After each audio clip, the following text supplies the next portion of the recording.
En ce temps-là, Pierre se mit à dire à Jésus, « Voici que nous avons tout quitté pour te suivre. » Jésus déclara, « Amen, amen, je vous le dis.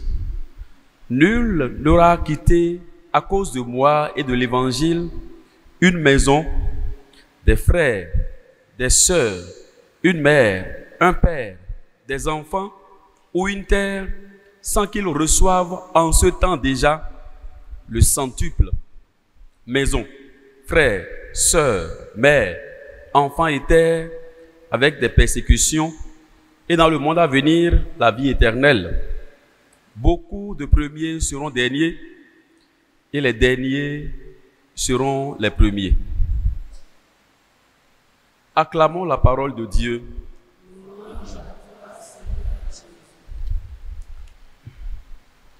Au nom du Père, du Fils et du Saint-Esprit, que la grâce et la faveur du Seigneur soient toujours avec vous.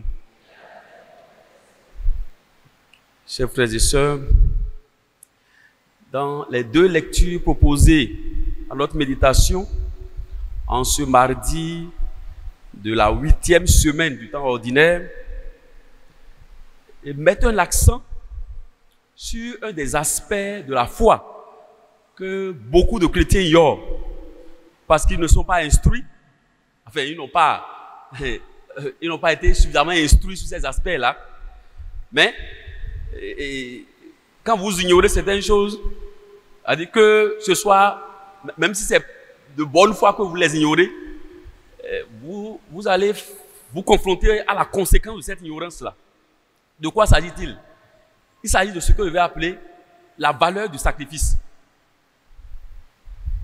La valeur du sacrifice. Dans l'évangile, c'est Pierre qui s'adresse à Jésus. Il n'a pas posé une question, il a dit, mais voilà que nous avons tout quitté. Lui, il vivait avec une femme, Pierre. Il avait une activité. Il dit, mais j'ai quitté l'activité là. J'ai quitté ma famille.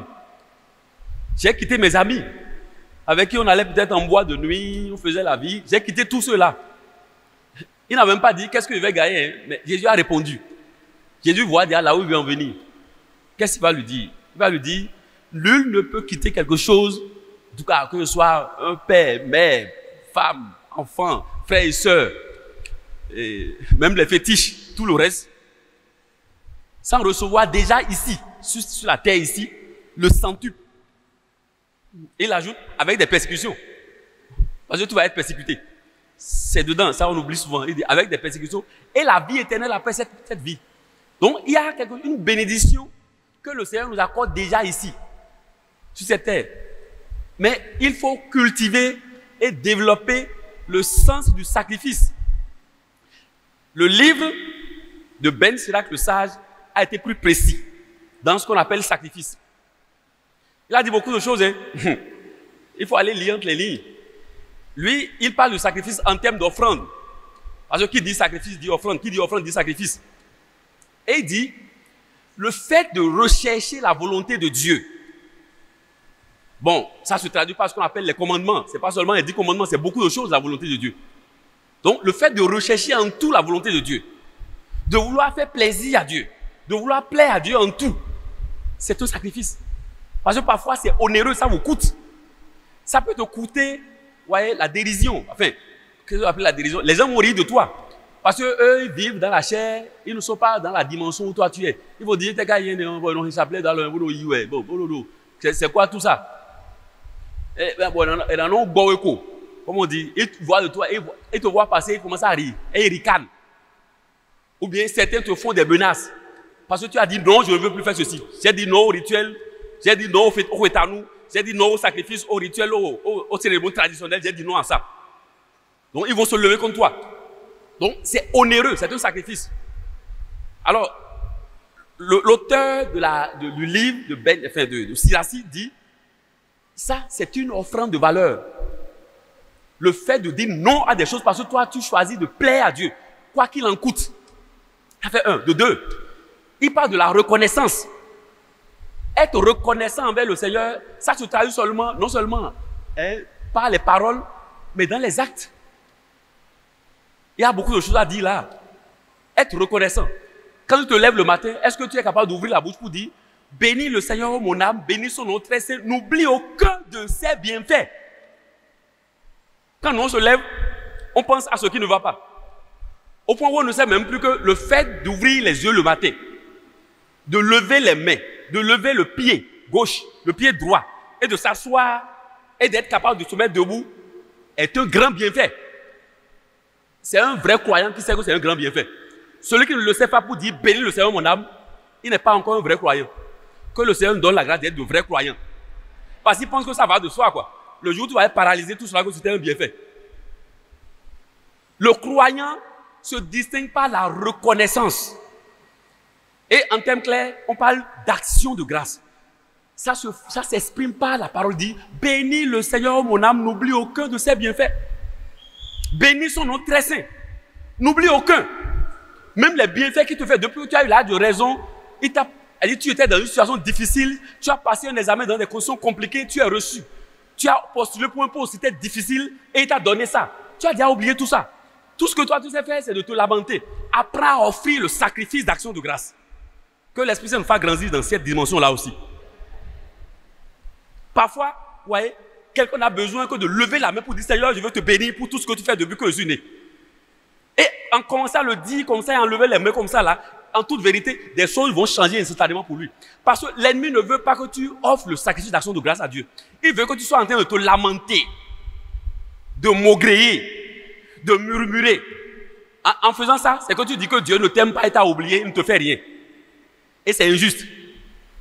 Et lui, en étant injuste vis-à-vis de Dieu comme ça, tu ouvres une porte dans ta vie pour lui.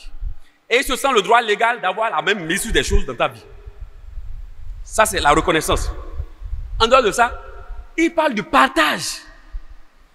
Je dis souvent, vous voyez, en tant que chrétien, s'il ne t'arrive pas de t'asseoir pour dire qu'est-ce que ma vie apporte à quelqu'un, je n'ai pas besoin d'être milliardaire avant d'aider des gens. Je n'ai pas besoin d'avoir le million avant d'aider des gens. Avant même de décider d'aider radicalement et sérieusement de certaines personnes autour de moi ou des gens dont je connais la situation.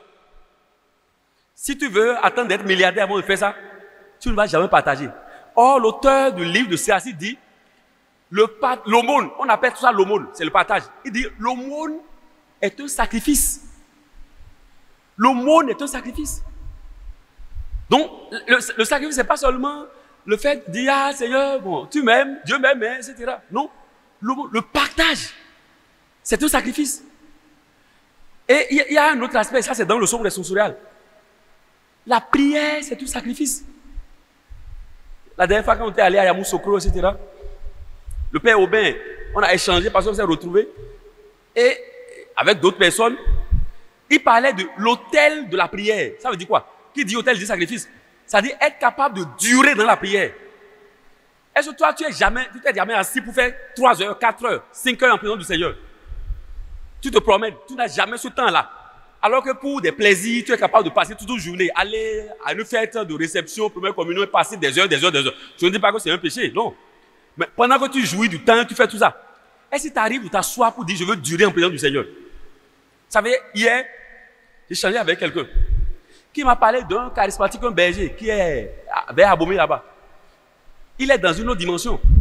Moi-même, je ne suis pas encore dans cette dimension. Il dit, les mercredis, c'est le grand jour du rendez-vous avec Jésus. Quand lui va s'asseoir depuis le matin, il dit, le plus tôt, c'est à 14 heures qu'il part. Quand le Seigneur ne dit pas, pars, maintenant tu veux partir, il ne part pas. Il peut rester là du matin jusqu'à 16 heures. Certains vont me dire, il n'a rien à faire. Si, il a des choses à faire, il travaille. L'incrédule va dire qu'il n'a rien à faire. C'est toi qui penses qu'il n'a rien à faire. Ce que lui gagne en allant s'exposer devant le soleil de justice, dont les rayons provoquent la guérison, s'asseoir, s'exposer dans sa présence et dire, je ne suis pas pressé. Tu sais ce que lui gagne là? Toi, tu ne sais pas faire ça. C'était un garant de loi. Que le Seigneur nous donne la grâce de grandir dans cet esprit-là. Vous voyez, dimanche dernier, j'avais des célébrations. Quand j'ai commencé à faire la prière du matin, bon, j'ai des dévotions, une série de dévotions, ça peut faire au moins 1 heure, c'est au moins 1 heure. Et le Seigneur me dit, toi là, tu récites des choses, donc tu n'es même plus capable de faire au moins 30 minutes, enfin, faire silence devant moi, en ma présence. Et j'ai voulu régler à mon pour 15 minutes. J'ai entendu, c'est au moins 30 minutes. J'ai d'autres dévotions. C'est pas que je fais seulement ça. Il y a la dévotion à l'Esprit Saint. C'est au moins 30-45 minutes. Après ça, il y a le chapelet. Il y a la louange. Il y a les chants d'adoration. Ouvrir la bouche pour l'adorer, etc. Il y a tout ça. Mais il veut que je reste silencieux. Il dit sans rien dire. Et dit, je suis là pour toi. Je te donne ce temps-là gratuitement. Et il m'a dit ça. Depuis dimanche, j'ai fait ça dimanche, j'ai fait ça hier, j'ai fait ça aujourd'hui. En dehors de mes dévotions habituelles. Et je ne peux pas vous dire tout ce que j'ai déjà vécu en 3 jours là. Ça veut dire quoi? C'est pas qu'il a besoin de toi. Tu as besoin de lui. Offre ce sacrifice en disant, je veux m'asseoir. Nous, on est toujours pressés. On est pressés en semaine. Même les dimanches, on est pressés. Même le jour du sabbat, on est pressés. Quand est-ce que toi, tu vas adorer le Seigneur et dire, je t'offre ce temps. Sois un vrai adorateur. Et tu veux qu'il te bénisse. Pendant que le psalmiste dit, moi, je demande une seule chose au Seigneur, c'est d'habiter la maison du Seigneur. C'est-à-dire que je veux m'étaler là. Et avoir la joie de durer en sa présence. Parce que rien ne vaut sa présence. Que le Seigneur nous en donne la grâce. Je n'ai pas entendu votre amen, s'il vous plaît. Que le Seigneur nous en donne la grâce.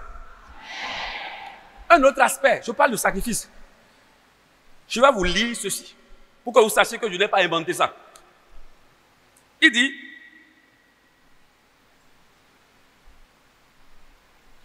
ne te présente pas devant le Seigneur les mains vides. Allez lire Deutéronome 16, verset 16. Ça fait partie des principes spirituels que Yahvé avait déjà enseigné à son peuple depuis toujours. Hein. Il dit, ne te présente pas devant le Seigneur les mains vides. C'est en lisant le livre d'un grand prédicateur nigérien que j'ai découvert ce verset-là. Deutéronome 16, verset 16. On ne va pas devant le Seigneur les mains vides. Quand nous venons à la messe, est-ce que nous ne venons pas devant le Seigneur? Il y a beaucoup de gens qui viennent s'asseoir. Excusez-moi le thème. Je ne condamne personne, je n'accuse personne, ce n'est pas mon boulot. Mais mon boulot, c'est de prêcher la vérité pour que nous nous laissions interpeller pour changer et évoluer avec le Seigneur. Tu viens à la messe. Tu sais qu'il y a quelque chose qu'on appelle la quête sacrificielle. Et pour certaines messes, il y a même une quête qu'on appelle action de grâce. De plus en plus, observe les gens. Quand on dit action de grâce, là, hein, tu vas voir à peine 10% qui sont levés. Or, tu sais, toi, adulte dans la foi, que c'est prévu. C'est pour qui? C'est pour ton Dieu. Tu penses que c'est pour le pauvre prêtre? Bon, lui, il ne va pas manger le sable, il sert le Seigneur. C'est pour ton Dieu. Et toi, tu viens t'asseoir, tu sais que c'est planifié, programme ça.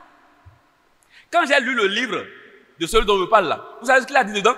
En abordant cette question-là, en disant que il n'est pas autorisé de venir devant le Seigneur les mains vides. Si tu veux, tu peux venir. Mais c'est la meilleure manière de s'appauvrir.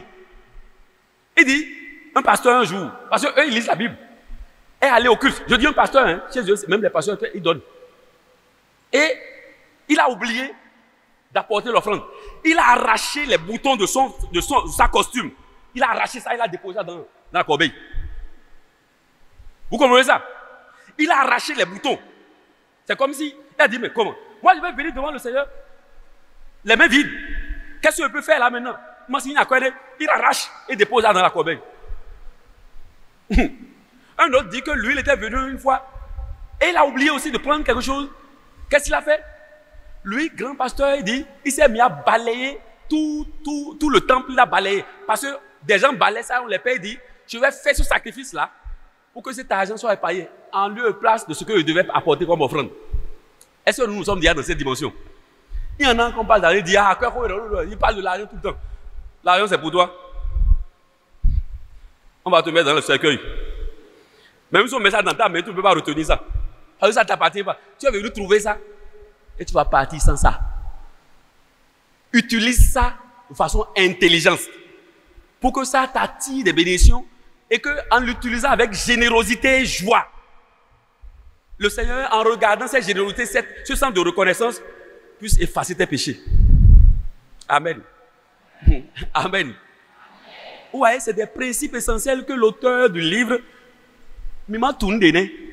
On n'est pas instruit. Je vous dis, tout récemment, j'ai prêché quelque part. Et le monsieur est allé me voir. Il m'a pris près d'1 heure debout. Mais j'ai laissé parce que J'ai vu que c'est le Seigneur qui l'a conduit vers moi pour que je l'éclaire sur une question. Il dit, mais je brassais des millions. Après, les choses ont commencé à péricliter, à péricliter, à péricliter. Et au jour d'aujourd'hui, il arrive des jours où je n'ai pas un seul franc. Et j'ai dit, c'est tout sauf la volonté de Dieu. Il a dit, ça là, ce que tu vis, c'est tout sauf la volonté du Seigneur. C'est qu'il y a un aspect dans ta vie là que tu ne maîtrises pas dans l'enseignement de Jésus. Le sacrifice. Il a dit, combien tu sacrifies au Seigneur? Dans le livre, qu'est-ce que l'auteur a dit? Écoutez encore, hein. Écoutez encore. À moins que vous n'acceptez pas ça comme la parole de Dieu. Il dit, consacre, il a bien dit, consacre de bon cœur, quoi? Le 10e de ce que tu gagnes, ton revenu. Il dit consacre. Il dit consacre de bon cœur le 10e de ce que tu gagnes. Moi, je ne vais pas dire nécessairement le 10e. De plus en plus, quand je prêche ça, c'est un ministère, je dis, même si c'est 5%, si tu trouves que tu es à un niveau où tu ne peux pas faire, commence à donner ça. Sinon, la malédiction va atteindre ta vie financière et matérielle. Tu peux faire toutes les prières. Les prières ne règlent pas ces problèmes-là. Si quelqu'un te dit le contraire, va lui demander de t'ouvrir l'endroit où il a trouvé ça dans la Bible. Il dit consacre. Autrement dit, engage la dimension matérielle financière de ta vie dans l'alliance avec le Seigneur. Si tu penses que cette dimension ne le regarde pas, ça reste une porte ouverte. Donc ça là, l'ennemi va avoir une emprise. Ils vont te dépouiller. Un frère de Jésus qui a accompagné des gens qui ont fait la sorcellerie et qui ont été délivrés. Il dit, une personne lui a dit un jour que le premier pouvoir qu'on donne dans la sorcellerie, hein, même à un débutant, hein, c'est le pouvoir de lier les biens, les ressources des personnes. Donc un petit sorcier, hein, même si tu as un enfant qui est dedans, il peut lier tes biens et tes ressources. Il les lie et tout commence à tomber. Et après tu es dépouillé. Il n'a pas besoin d'un grand pouvoir pour ça. Ça veut dire quoi? Il est capable de maudire tes biens. Mais pour te mettre à l'abri, consacre de bon cœur et avec un esprit de détachement quelque chose dans ton revenu au Seigneur et de façon formalisée. Ce n'est pas un pas en avant, 2 pas en arrière. Donc tu dis, désormais, tel pourcentage est pour toi dans mes ressources. Si tu le fais, tu vas comparer la situation que tu vis aujourd'hui à celle que tu vivras quand tu vas commencer à faire ça. Un jour, j'ai fini une messe à 7h ici et une dame que je connaissais depuis des années a repris mon contact et elle m'a posé un problème. Quel problème? Elle dit, mon père, je gagne beaucoup d'argent. Je sais ce que je gagne par mois. Et je vais en mission, j'ai des primes, des frais de mission. Mais je ne sais pas ce qui m'arrive, je ne sais pas comment je gère l'argent. Donc elle a fait un audio et je lui ai répondu. J'ai dit, très bien, je vais vous dire la vérité, quelqu'un maudit ton argent. Et il arrive à le faire parce que tu ne consacres rien au Seigneur dans ce que tu reçois. Tu manges tout. Parce que tu penses que tu es un propriétaire. Il a dit, commence à consacrer, même si c'est 5%, consacre-lui ça. Et une autre fois, la même personne me pose un problème. Et je reviens sur la dit, mais tu m'avais posé un problème avant. Qu'en est-il? Elle dit, quand j'ai commencé à faire piou, tout est réglé. Quand j'ai consacré un pourcentage pour le Seigneur, tout est réglé. Ce n'est pas la prière qui règle ça. On appelle ça la valeur spirituelle du sacrifice. Que le Seigneur nous donne la grâce de comprendre ces choses-là, de nous les approprier. Jésus a dit, si tu quittes, autrement dit, si tu sacrifies quelque chose pour moi, tu recevras le centuple déjà ici sur la terre. Ce n'est pas seulement au ciel. Ici, tu vas commencer à le ressentir. Autrement dit, tu seras béni. Et de façon surabondante. Et après, malgré les persécutions, tu vas entrer dans la gloire éternelle et tu vas jouir du bonheur éternel. Donc tu commences par jouir du bonheur ici déjà. Qu'il en soit ainsi pour chacun de nous.